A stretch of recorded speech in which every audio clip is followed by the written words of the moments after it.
The massive command ship Eternal Dawn floated in the blackness of space like a silver mountain. Queen Nalavera stood before the enormous viewing window, her 6 hands pressed against the cold metal rail. Below her, thousands of Zephyrian officers worked at glowing control panels, their voices creating a steady hum of battle commands. "Your Majesty, the human fleet is approaching the moon's surface," reported Commander Vexnal, his 4 eyes blinking rapidly with excitement. "Prince Dalcon's squadron is moving to intercept." The Queen's heart swelled with pride as she watched her youngest son's silver fighter craft dance through space. Dalcon was only 23 years old, but he flew like he was born among the Yule stars. His ship moved with grace and precision, leading 12 other royal fighters toward the human invaders. The humans had come in ugly, boxy ships that belched smoke and fire. They moved clumsily compared to the elegant Zephyrian vessels, but there were so many of them. Like insects swarming toward a light, they poured out of their transport ships and headed straight for Zarian 7. "Why do they want our moon so badly?" whispered Princess Yelandra, the Queen's eldest daughter, who stood beside her mother. "It's just a breeding colony for our young ones." Queen Nalavera's purple skin darkened with anger. "Because humans destroy everything they touch, my child. They see our sacred nurseries and think only of conquest." The battle began with flashes of brilliant light. Zephyrian plasma cannons fired beams of pure energy, while human missiles streaked through space like deadly meteors. The Queen could feel her son's excitement through their mental connection, a gift shared between all royal family members. Dalcon's thoughts came to her in waves of determination and joy. "I won't let them harm our little ones, Mother," his voice whispered in her mind. "I'll protect the nurseries." "Be careful, my brave boy," she whispered back, knowing he could hear her across the vast distance. The human ships were falling back under the Zephyrian assault. Their crude weapons couldn't match the advanced technology of the Empire. Victory seemed certain when suddenly everything changed. A massive human battleship emerged from behind Zarian 7's dark side. It was 3 times larger than anything they'd seen before, covered in weapons and armor plating. The ship fired a devastating barrage that caught Prince Dalcon's squadron by surprise. The Queen watched in horror as her son's beautiful silver fighter was caught in the crossfire. For a moment it seemed like he might escape.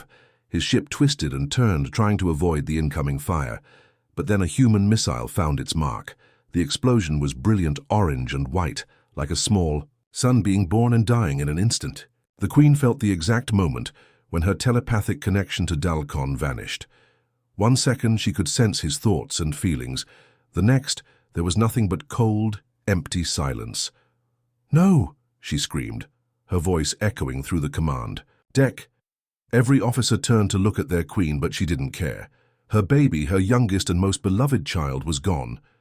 The battle ended quickly after that. The remaining Zephyrian forces, enraged by their prince's death, tore through the human fleet like a hurricane. Within an hour, the enemy ships were either destroyed or surrendering. The few surviving humans were taken prisoner, though many Zephyrian soldiers wanted to kill them on the spot. Queen Nalavera stood frozen at the viewing window long after the battle ended. She stared at the empty space where her son had died, hoping somehow that he might still be alive.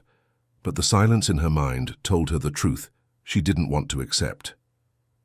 "Your Majesty," Commander Vexnal approached carefully. "We have captured 15 human survivors. What should we do with them?" The Queen's grief transformed into cold fury. "Lock them away. I'll decide their fate later." As the Eternal Dawn turned toward home, Queen Nalavera walked slowly to her private chambers. She sealed the doors behind her and fell to her knees, weeping for the son she would never see again. The cell was barely large enough for Hannah to stretch her arms. Grey metal walls surrounded her on all sides, with only a small slot in the door where the aliens pushed through her daily meal. The food looked like purple paste and tasted even worse, but it kept her alive. That had to be enough. Hannah Kim pulled her knees to her chest and tried to remember what sunlight felt like. 3 months ago, she had been a corporal in the Earth Defense Force, trained as a field medic. Now she was prisoner number 7 in an alien prison ship, floating somewhere in deep space. "Another day in paradise," she whispered to herself, a habit she'd developed to keep from going crazy. Talking to the walls was better than complete silence. The other human prisoners were kept in separate cells. Sometimes she could hear them, crying or shouting, but the aliens had made sure they couldn't communicate with each other. Isolation was part of their punishment, she supposed. Make the humans feel alone and forgotten. But Hana wasn't just dealing with loneliness. Every night, the same nightmare played in her head like a broken movie. She was back on Zerion 7, crawling through burning wreckage while explosions shook the ground around her. She had been running toward the evacuation point when she heard the moaning. At first she thought it was another human soldier calling for help. But when she followed the sound into a bombed-out building, she found something that changed everything.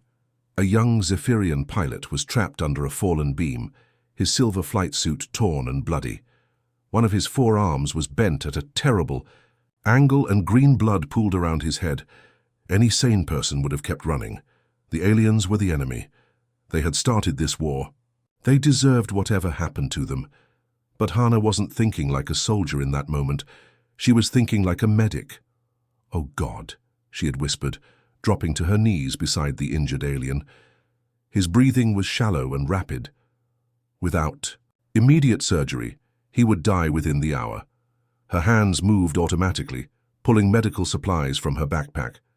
She had trained for situations like this, though never with an alien patient. The pilot's anatomy was different from humans, but the basics were the same: stop the bleeding, stabilize the patient, keep them alive. For 4 hours she worked in that bombed shelter while the battle raged outside. She set his broken arm using metal scraps as splints.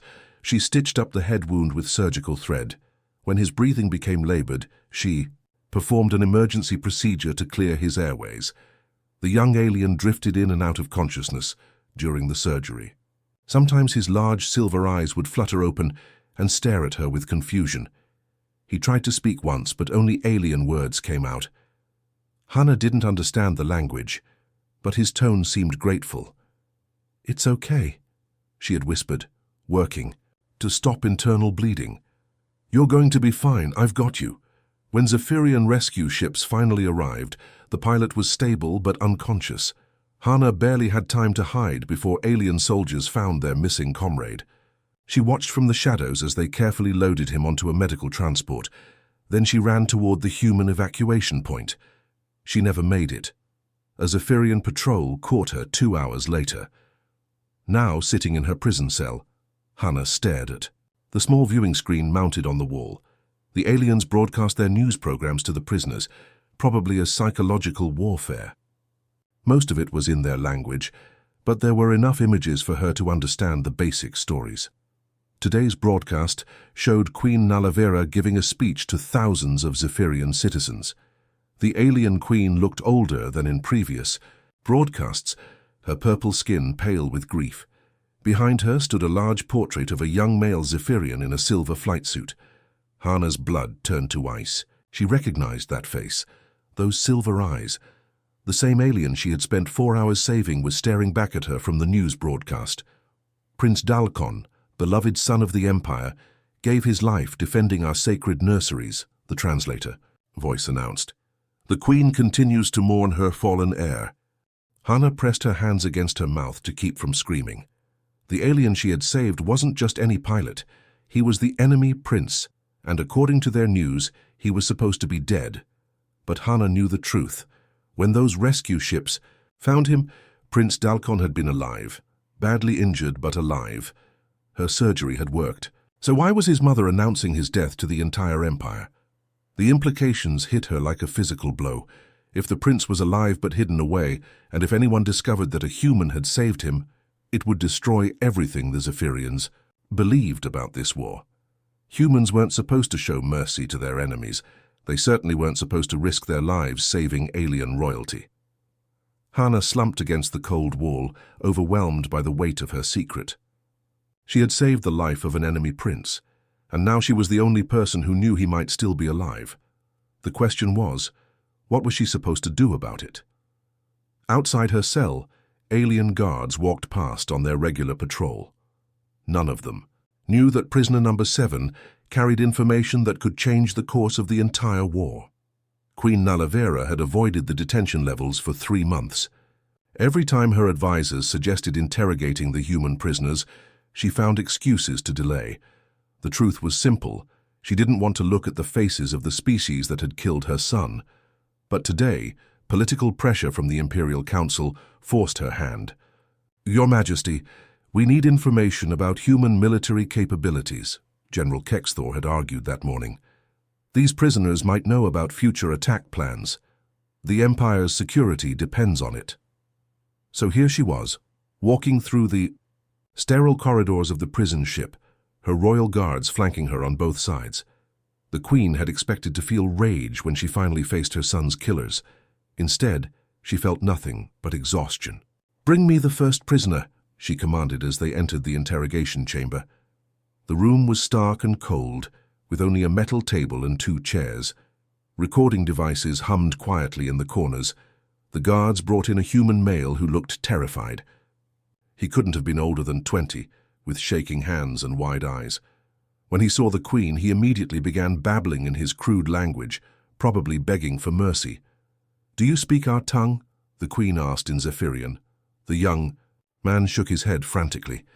The interrogation lasted 5 minutes before she dismissed him. Useless. The next 3 prisoners were equally disappointing. 2 couldn't speak Zephyrian at all, and the third could only manage simple words like please and water. None of them seemed like the savage warriors she had imagined. "Bring me the next one," she sighed, growing frustrated with the waste of time.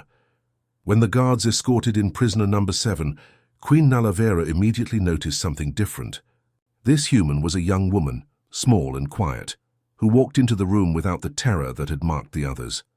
Her dark hair was pulled back in a simple ponytail, and her clothes were the same prison uniform as the rest, but somehow she carried herself with dignity. "Sit," the Queen commanded in Zephyrian. To her surprise, the human woman sat down calmly and replied, "Thank you, Your Majesty." Her accent was terrible, and she stumbled over the words, but she had understood. "You speak our language, little?" "Bit," the woman replied slowly, clearly struggling with the pronunciation. "Learn from watching news." Queen Nalavera leaned forward, intrigued despite herself. "What is your name, human?" "Hana Kim. I was medic. Corporal in Earth Defense Force." A medic. That explained the calm demeanor. The Queen had heard that human medical personnel were trained to stay composed under pressure. Still, it didn't make this woman any less responsible for her son's death. "You attacked our sacred moon," she said coldly. "You came to destroy our nurseries and kill our young ones." Hana's expression didn't change. "I follow orders, but I no want hurt children. Never hurt children." The sincerity in her voice caught the Queen off guard. She had expected defiance, or lies, not this quiet admission. Her telepathic senses, which could detect deception in most species, found no dishonesty in the human's words.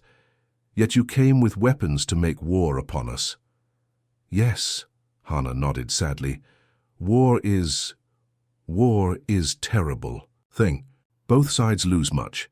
The Queen felt a flash of anger. "We lost more than you can imagine, human. My son died because of your kind." Something changed in Hana's expression. Her eyes widened slightly, and she leaned forward with obvious urgency.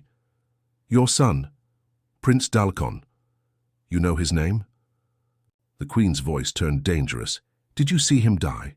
Did you witness his final moments?" Hana was quiet for a long moment, clearly wrestling with some internal decision. Finally, she reached into her prison uniform and pulled out a small, electronic device that the guards had somehow missed during their searches. "I have something important to tell you about Prince Dalkon." "How do you have that?" General Kexthor demanded, moving toward his weapon. "Guards should have confiscated all equipment." "Wait," the Queen held up a hand. Her telepathic senses were picking up something unprecedented from the human, not deception, but desperate honesty mixed with fear. "Let her speak." Hana activated. The device and medical data began scrolling across its small screen. Heart rates, breathing patterns, surgical notes, all recorded in human military format, but clearly documenting treatment of a non-human patient. "During battle on Zerion 7, Hana began slowly, I find Zephyrian pilot. Very hurt. trapped under metal. I save his life." The Queen stared at the medical readings, her mind struggling to process what she was seeing. "You're claiming you treated one of our wounded?" "Not just any pilot," Hannah whispered, meeting the Queen's eyes directly. "Was Prince Dalcon. I work 4 hours to save him. He alive when your ships find him." The room fell completely silent. General Kexthor's hand moved to his weapon, but the Queen sat frozen, her telepathic abilities confirming what seemed impossible. The human wasn't lying. Every word she spoke carried the weight of absolute truth. "That's impossible," the Queen whispered. "My son is dead. I felt our connection break. Maybe connection break from injury, not death," Hannah suggested gently. "He unconscious when rescue come, but breathing strong, heart beating steady." Queen Nalavera's world tilted on its axis. Everything she believed about humans, about the war, about her son's fate, all of it might be wrong. She looked at this small, quiet woman who claimed to have saved her greatest enemy, and for the first time in months, she felt something other than grief. She felt hope. The emergency call reached Dr. Morven at 3 a.m, ship time. He had been the royal family's physician for over 30 years, serving 3 generations of Zephyrian rulers. In all that time, he had never heard Queen Nalavera sound so desperate. "Come to my chambers immediately," her voice crackled through the communication device, "and bring all medical records for Prince Dalcon. Everything." Dr. Morven's 4 hearts sank. He had been dreading this moment for 3 months, ever since they had made the terrible decision to hide the truth from their grieving queen. With trembling hands, he gathered the sealed files and made his way through the royal corridors. The Queen was pacing when he arrived, her purple skin flushed with emotion. "Tell me about my son," she demanded without greeting. "Tell me everything you've hidden from me." The old doctor's shoulders sagged under the weight of his secret. "Your Majesty, we thought it was for the best. You were so devastated when we lost contact with him during the battle.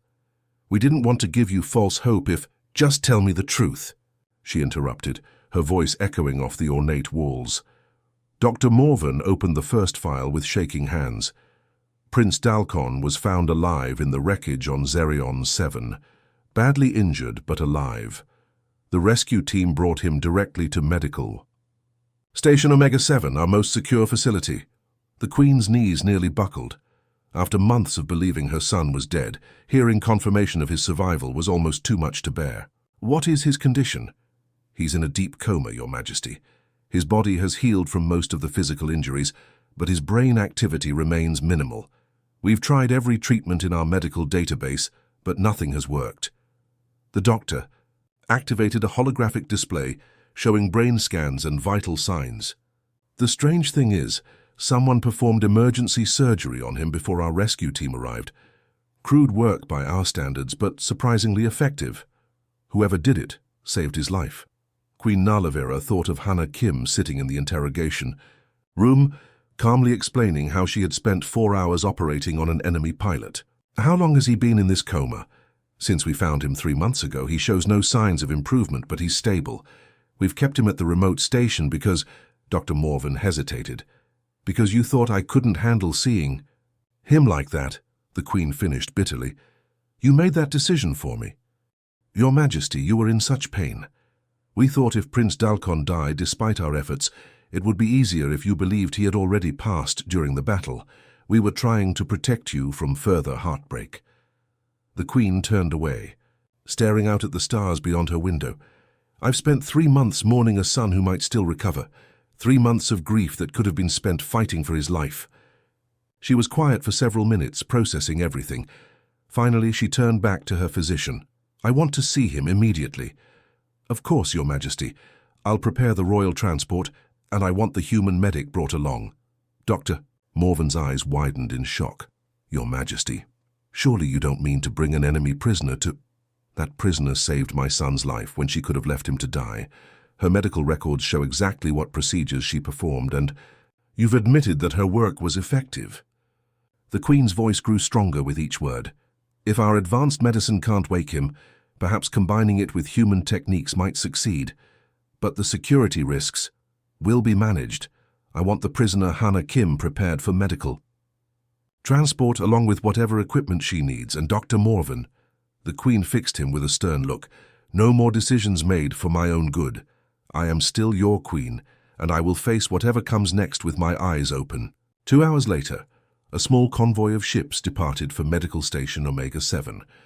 Hannah Kim sat in the transport ship's medical bay, surrounded by armed guards, but treated with surprising courtesy. They had given her clean clothes and allowed her to review her own medical notes from the battle. She still couldn't quite believe what was happening. Yesterday she had been a forgotten prisoner. Now she was traveling to a secret alien medical facility to help treat the enemy prince she had saved months ago. The irony wasn't lost on her. Dr. Morven sat across from her, studying her crude medical recordings with professional interest. "Your surgical technique is unconventional," he admitted, "but you managed to stabilize massive internal bleeding and repair a fractured skull using only basic field equipment." "How?" Hannah shrugged, struggling with the Zephyrian language. "In war, medics learn to do much with little. Sometimes simple solution work when complex one fail." "And you really spent 4 hours operating on an enemy soldier?" "He not enemy in that moment," Hannah replied quietly. "He was patient who need help. That all I see." Dr. Morven exchanged glances with his assistants. Perhaps this human's different. Perspective was exactly what they needed. Their advanced technology had failed to wake the prince, but sometimes the simplest approaches yielded unexpected results. As they approached the medical station, Queen Nala Vera prepared herself to see her son for the first time in 3 months. Beside her sat a human prisoner who had shown more compassion to her enemy than most people showed to their friends. The next few hours would determine whether that compassion could work miracles. Medical Station Omega-7 floated in the darkness, between 2 moons, hidden from the main shipping routes. Hannah had never seen anything like it, a massive structure that looked more like a crystal palace than a hospital. Everything gleamed with soft blue light, and the corridors were so clean, they seemed to glow, but she wasn't here for sightseeing. As the guards escorted her through the facility, her mind focused on what lay ahead. Somewhere in this place, the alien prince she had saved was fighting for his life. The medical bay was enormous, filled with equipment that looked like something from a science fiction movie. Floating screens displayed vital signs in symbols she couldn't read, while robotic arms performed delicate procedures with precision no human surgeon could match. In the center of it all lay Prince Dalkon. Hannah's breath caught in her throat. The young Zephyrian looked so peaceful, his silver skin pale but unmarked by the terrible injuries she remembered from the battlefield. Machines monitored his breathing, while tubes provided nutrition directly into his bloodstream. He could have been sleeping, if not for the complete stillness of his body. "His physical wounds have healed completely," Dr. Morven explained, gesturing to various displays. "But his brain shows minimal activity. We've tried every treatment protocol in our medical database." Queen Nalavera stood beside her son's bed, one of her hands resting gently on his arm. For the first time since Hannah had met her, the alien queen looked vulnerable. "Can you help him?" she asked quietly. Hannah moved closer to examine the prince, her medic training taking over. "In human medicine, we call this traumatic brain injury. Sometimes brain need time to heal, like broken bone. But sometimes—" She paused, struggling with the alien language. "Sometimes brain need encouragement, stimulation." "We've tried electrical stimulation," one of the Zephyrian doctors said dismissively. "Neural enhancement drugs, even experimental. Gene therapy, nothing works." "Not that kind of stimulation," Hannah replied, pulling out her small medical scanner. "Human brain respond to familiar things, voice of family, favorite music, touch from loved ones." She began examining the prince's vital signs, comparing them to her records from the battlefield surgery. Something was different, but she couldn't quite put her finger on it. "I need help," she said suddenly. "There is another human prisoner, Captain Jin-Woo Park. He was my squad leader. He understands my medical techniques better than anyone." Queen Nalavera looked uncertain. "Another human prisoner. Here. He trained medic too. During battle, we worked together to save many lives. If you want son to wake up, I need someone who understands how I think. 2 days later, Captain Jinwoo Park arrived at the medical station under heavy guard. He was a quiet man in his 30s, with gentle hands and sharp eyes that missed nothing. When he saw Hana working alongside alien doctors, he smiled for the first time in months. "So this is where you disappeared to," he said.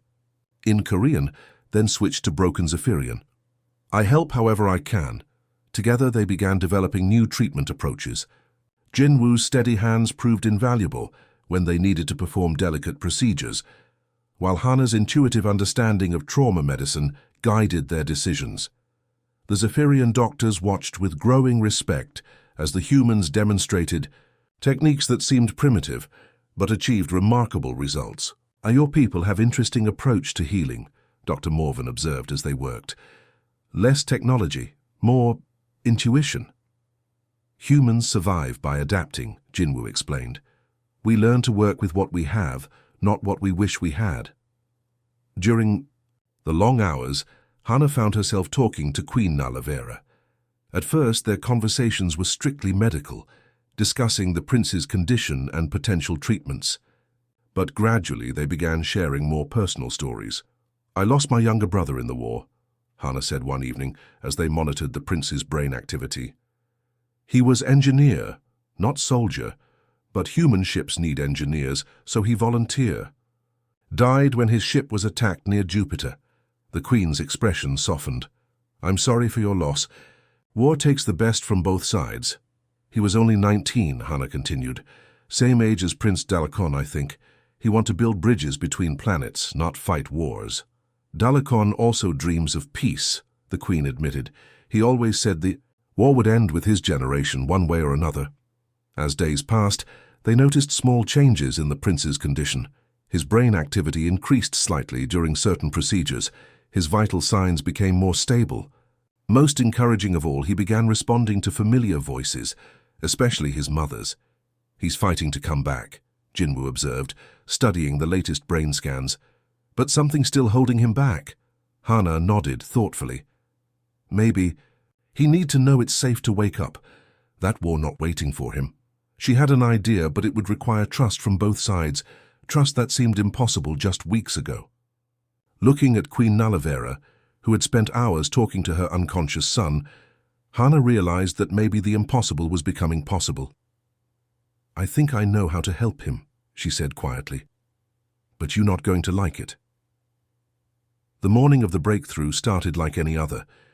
Hana was adjusting the neural stimulation device while Captain Jinwoo monitored the prince's vital signs. They had been working for 3 weeks straight, trying every combination of human intuition and Zephyrian technology they could think of. "Chatrace, activity is increasing again," Jinwoo reported, watching the floating displays with tired eyes. "Same pattern as yesterday, but stronger." Hana nodded, making notes on her tablet. They had learned to read the alien medical equipment, though it still looked like magic to her. The prince's recovery was slow but steady. His body was healing, but his mind remained locked away. Queen. Nalavera sat in her usual chair beside the bed, holding her son's hand and speaking softly in their native language. She had barely left his side since arriving at the medical station. Hana had grown to respect the alien queen's devotion, even though they had started as enemies. "Today feels different," the queen said suddenly, looking up from her son's peaceful face. "His hand, it feels warmer somehow." Dr. Morvan approached, with his daily readings. "Neural activity is at the highest level we've recorded. If the pattern continues, he might—" Prince Dalkon's eyes fluttered open. The room fell completely silent. After weeks of waiting and hoping, the moment seemed almost too simple. 1 second the prince was unconscious, and the next he was blinking slowly at the ceiling, his silver eyes unfocused but definitely awake. "Dalkon," Queen Nalavera whispered, afraid to speak too loudly. "My son, can you hear me?" The prince turned, his head slowly toward his mother's voice. His mouth moved, but no sound came out. Dr. Morvan quickly checked his throat and vocal cords, while the other medical staff bustled around, monitoring his condition. "Take it easy," Hana said in Zephyrian, approaching the bed carefully. You've been asleep for a long time. Body need to remember how to work. Prince Dalkon's gaze shifted to her face, and something changed in his expression. His eyes widened with recognition, and he struggled to sit up despite the medical equipment attached to his body. You, he whispered, his voice hoarse from weeks of disuse. I remember you. Hana felt her heart racing. She had wondered if he would remember their time together in the bombed shelter, or if the trauma had erased those memories completely. You were there, he continued, his voice growing stronger. When I was hurt, you... He paused, searching for the right words. You saved my life. The medical staff exchanged worried glances. They had hoped the prince wouldn't remember the battle. Clearly, that his memories would be fuzzy enough to avoid complications. But his recall seemed perfectly clear. I don't understand. Queen Nalavera looked between her son and Hana. What is he talking about? Prince Dalkon pushed himself up further, ignoring the protests of the medical staff. Mother, this human found me after my ship crashed. I was dying. She could have left me there, but instead she... He looked directly at Hana. You worked for hours to keep me alive. I remember your voice telling me everything would be okay. The room was so quiet that Hana could hear her own heartbeat. This was the moment she had been dreading, when the prince would publicly acknowledge what she had done. She had saved the life of an enemy royal, and now everyone would know. That's impossible, one of the Zephyrian doctors said. Humans don't save enemy soldiers. They're not capable of such compassion. But she did, Prince Dalkon insisted, his eyes never leaving Hana's face. I was conscious for some of the surgery. I watched her fighting to save my life while explosions were going off all around us. She risked her own safety for an enemy. Captain Jinwoo stepped forward, his expression serious. Prince Dalkon is telling the truth. Hana Kim is finest medic I ever served with. She saved lives because that's what medics do. We don't see enemies, only patients who need help.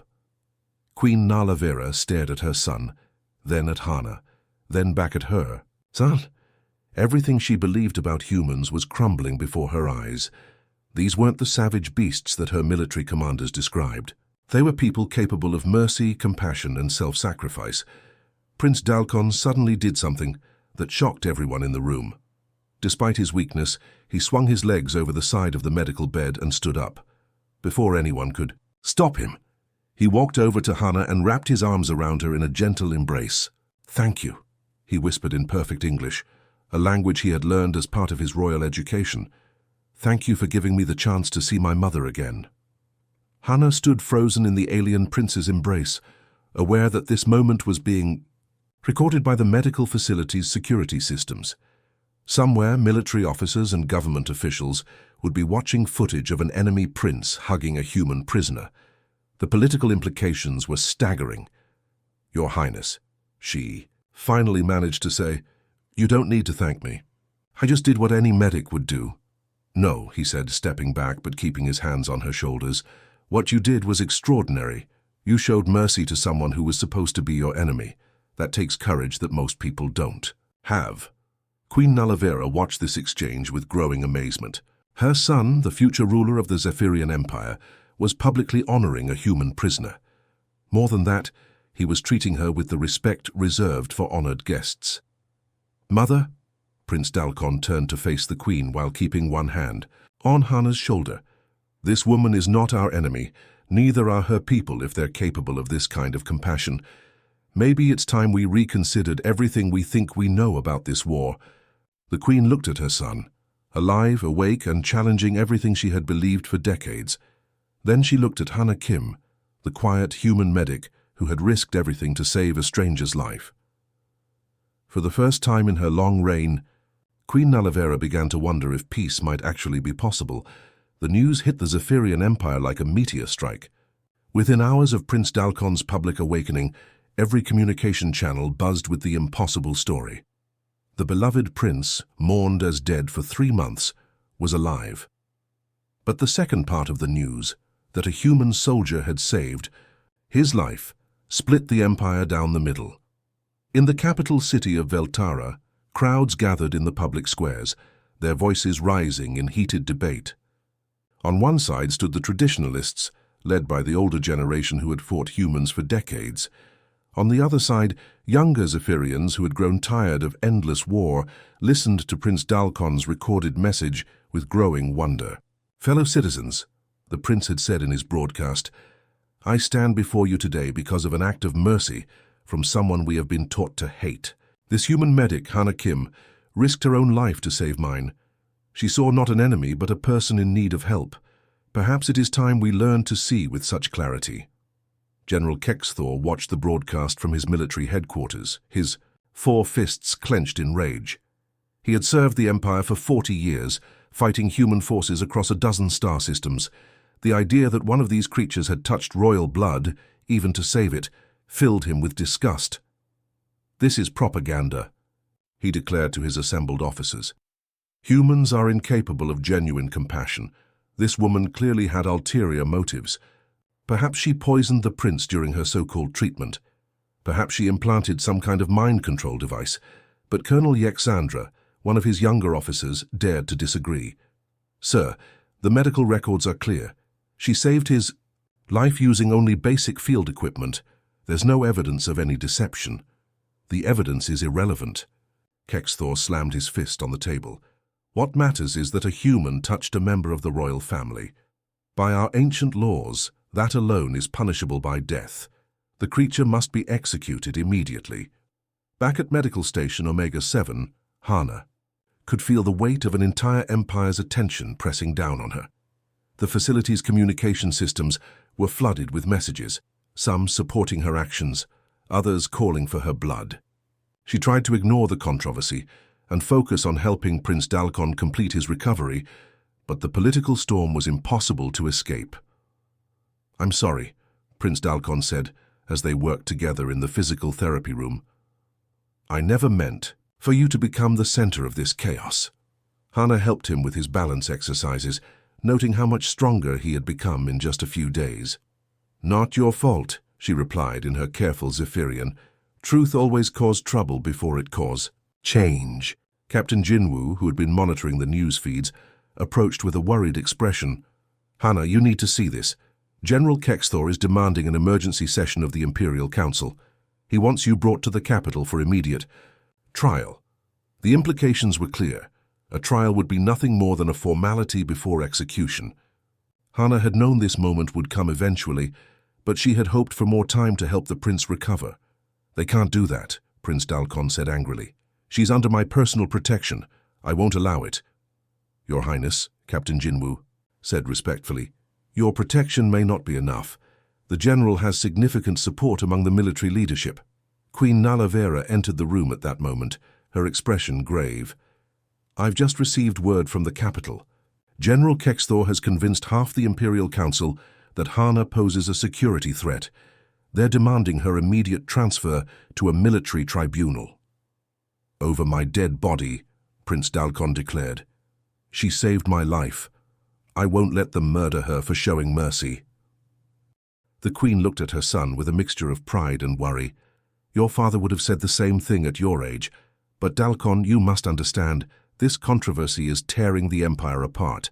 There have been protests in 12 cities. Some support you and Hana, but others are calling for both of your heads." As if to emphasize her point, alarms suddenly blared throughout the medical station. Security Chief Zormak's voice crackled over the intercom. "All personnel to secure positions. We have detected 3 unmarked ships approaching the station. They appear to be military vessels. Through the observation windows, they could see the ships, sleek Zephyrian fighters painted in the colors of General Kexthor's personal fleet. They had come to take Hana by force." "Lock down the facility," Queen Nalavera ordered. "No one enters or leaves without my permission." But even as she spoke, everyone in the room knew the truth. The Queen's authority was being challenged by her own military. General Kexthor had decided to act without waiting for official approval, and that meant the Empire was on the brink of civil war. Hana stood quietly in the center of the chaos, watching alien soldiers prepare to defend her from other alien soldiers. The irony wasn't lost on her. She had started this war as a prisoner, and now she was the spark that might ignite a revolution. "Your Majesty," she said softly, "maybe I should go with them. I don't want to cause war between your people." "Absolutely not." Prince Dalakon stepped beside her. "You saved my life. Now it's time for me to save yours." Outside, the unmarked ships began powering their weapons. The medical station's defensive systems activated in response. For the first time in Zephyrian history, Imperial forces were preparing to fire on each other, all because one human medic had chosen to save a life instead of taking one. The Great Hall of the Imperial Palace had never seen anything like it. For the first time in 3 centuries, the full Imperial Council was meeting in emergency session. 67 nobles, military leaders, and advisors filled the ancient chamber, their voices creating a constant buzz of argument and debate. At the center of it all sat Queen Nalavera on the crystal throne, with Prince Dalakon standing beside her.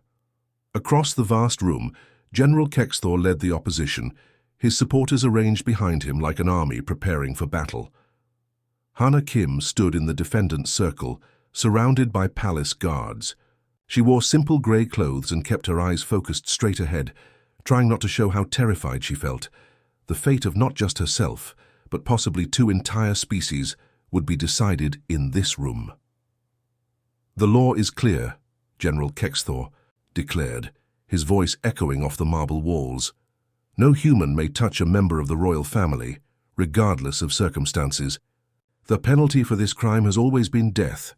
We cannot make exceptions even for someone who claims to have helped." Murmurs of agreement rippled through his supporters. Lord Vexion, one of the oldest nobles, stood to speak. "The general is correct.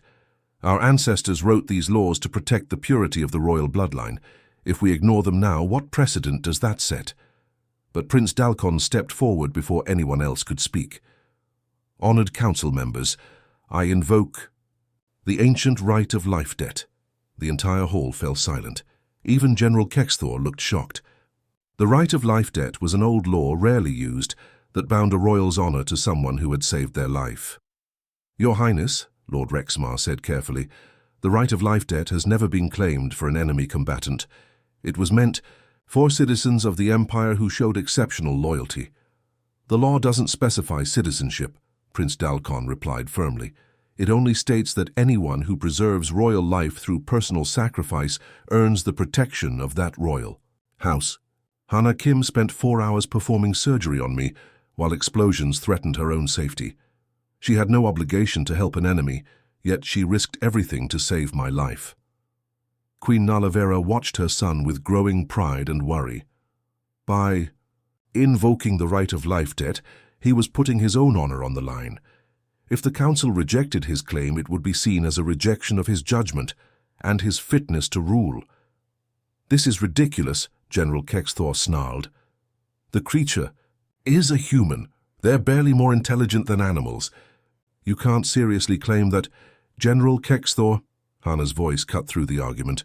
She had remained silent throughout most of the proceedings, but now she stepped forward. "May I speak?" The Queen nodded, curious to hear what the human would say in her own defense. Hana looked around the great hall, meeting the eyes of nobles who wanted her dead and others who seemed uncertain. When she spoke, her Zephyrian was careful but clear. "Honored council members, I understand your anger. Your people and my people have been at war for many years. Much blood spilled on both sides. Much pain for families like mine and yours." She paused, gathering her thoughts. "I not ask for special treatment. I not ask for reward or honor. I ask only for one thing, safe return of other human prisoners to their families. They have nothing to do with this controversy. They just soldiers. Following orders like your soldiers follow orders." The simplicity of her request caught many council members off guard. Here was someone facing execution, and instead of begging for her own life, she was asking for mercy for others. 14 human prisoners still locked in your ships," she continued. "They have mothers, fathers, children waiting for them to come home. If council decide I must die for touching Prince Dalakon, I accept, but please let other prisoners go home to their families." Lord Yalandra, the Queen's sister, stood up slowly. "This human speaks of family, of mothers waiting for children to return. How is this different from what we feel when our own soldiers don't come home?" It's completely different, General Kexthor snapped. They're the enemy. Are they? Prince, Dalakon asked quietly. This woman saved my life when she could have let me die. Captain Jinwoo Park worked beside our doctors to help heal me. They showed compassion to people they had every reason to hate. What does that make them? The debate continued for hours. Some council members argued that showing mercy to humans would be seen as weakness. Others pointed out that Hana's actions had already saved one royal life. Perhaps there was wisdom in her people that they had overlooked. Finally, Queen Nalavera rose from the crystal throne. The entire hall fell silent, waiting for her decision. I have listened to all arguments, she said, her voice carrying the weight of absolute authority. I have considered the law, tradition, and the good of our empire. But most importantly, I have considered the character of the human who stands before us. She looked directly at Hana. This woman had every reason to let my son die. Instead, she chose mercy. When faced with death herself, she asks not for her own life, but for the lives of others. This is not the behavior of an animal or a monster. This is the behavior of someone who understands honor better than many who were born to it. General Kexthor's face darkened. Your Majesty, if you ignore the Council's recommendation— I am not ignoring anything, General. I am making a choice about what kind of ruler I want to be and what kind of empire I want to leave to my son. The Queen's next words would echo through history, changing the course of two civilizations forever.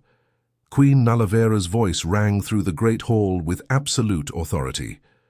I hereby grant full pardons to all human prisoners in our custody. They will be provided safe passage back to Earth, along with medical supplies and provisions for their journey. The hall erupted in chaos. Half the council cheered while the other half shouted in outrage. General Kexthor looked like he had been struck by lightning. Your Majesty, this is madness. You're setting a precedent that will destroy everything. We've built— No, General, the Queen replied calmly. I'm setting a precedent that might save everything we've built. She turned to address the entire council. For 50 years, we have fought this war. 50 years of death, destruction, and grief on both sides. How many more of our children must die before we admit that perhaps there's another way? Prince Dalakon stepped forward, his voice strong and clear.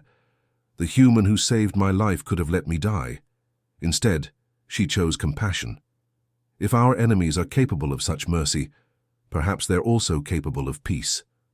3 days later, the human prisoners were assembled in the shuttle bay of the royal flagship. Hana could hardly believe it was real. After months of captivity, she was finally going home. The other prisoners looked equally stunned.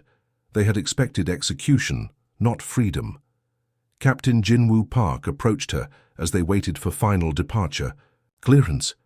Hana, I've been thinking about what Prince Dalakon said yesterday, about establishing communication channels between our peoples. What do you mean? She asked, though she suspected she knew where this was going. Someone needs to stay behind. Someone both sides trust. I've been talking with the prince and he thinks I could serve as a liaison, help set up secret meetings between human and Zephyrian representatives. Hana felt her heart sink. Jinwoo had been her anchor throughout this ordeal, the one person who truly understood what she had been through. That's incredibly dangerous. If the hardliners on either side discover what you're doing— I know the risks, he said quietly, but think about what we could accomplish. Real peace talks, instead of just ceasefires that last a few months. A chance to end this war for good. Before she could respond, Prince Dalakon arrived in the shuttle bay. He moved easily now, his recovery nearly complete. Captain Park, have you made your decision? Jinwoo nodded. I'll stay, Your Highness, but I want your word that regular communication with the human prisoners will be maintained. If something happens to me, they need to know. So you have my word, the prince replied solemnly, and more than that, you have my protection. Anyone who harms you will answer to me personally. He turned to Hana, his expression serious. I have a favor to ask of you as well. When you reach Earth, there will be questions about what happened here. Your government will want to know everything about Zephyrian military capabilities, our weaknesses, our technology. Hana felt uncomfortable. Your Highness, I won't betray the trust you've shown me, but I also can't lie to my own people. I'm not asking you to lie. I'm asking you to tell them something more important than military secrets. Tell them that peace is possible. Tell them that some Zephyrians are ready to end this war if humans are willing to meet us halfway. 2 hours later, the human shuttle departed from the Zephyrian fleet. Hannah pressed her face to the small window, watching the alien ships grow, smaller in the distance. Somewhere back there, Jinwoo was beginning the most dangerous mission of his life. The journey to Earth took 3 weeks. During the long days in hyperspace, Hannah prepared for what awaited her. She would be debriefed by military intelligence, questioned by government officials, and probably hounded by reporters wanting to hear about her time in alien captivity. But, more importantly, she carried messages that could change everything. Hidden in her medical equipment were encrypted communications from Prince Dalkon to moderate voices in the human government. Proposals for secret peace talks, suggestions for neutral meeting locations. The beginning of hope. When the shuttle finally approached Earth's orbital stations, Hannah could see the blue and green planet she had thought she would never see again. Home. But she knew she wasn't the same person who had left months ago. She had seen beyond the propaganda of both sides, had witnessed compassion in the most unlikely places. The docking bay at Luna Station was crowded with officials, military personnel, and medical staff. As Hannah stepped off the shuttle, she was immediately surrounded by people asking questions, taking readings and escorting her to debriefing rooms. But through it all, she held on to Prince Dalkon's words. Tell them that peace is possible. Over the following weeks, Hannah found herself in meeting rooms across Earth, telling her story to anyone who would listen. Some officials dismissed her accounts as alien propaganda. Others accused her of being brainwashed or compromised, but a precious few, listened with open minds. They heard her description of Prince Dalkon's genuine desire for peace. They reviewed Jinwoo's encrypted messages about potential negotiation frameworks. They began to wonder if maybe, just maybe, there was another way forward. 6 months later, the first secret peace talks began on a neutral space station in the Centauri system. The negotiations were delicate, conducted through intermediaries and hidden from the public eye. Both sides had extremists who would rather see the galaxy burn than make peace with their enemies. But the talks continued. Messages flowed between Earth and the Zephyrian capital through carefully maintained channels. Jinwoo Park, now officially a cultural attaché, worked tirelessly to build trust between former enemies, and on both worlds people began to whisper about the possibility of peace. It started with the families who had lost children to the war, then spread to the younger generation who had grown tired of fighting. Eventually, even some military officers began questioning whether victory was worth the endless cost in lives. The war wasn't over. It would take years of careful diplomacy, public education, and political courage to end generations of conflict. But for the first time since the fighting began, peace seemed possible, all because one human medic had chosen to save a life instead of taking one.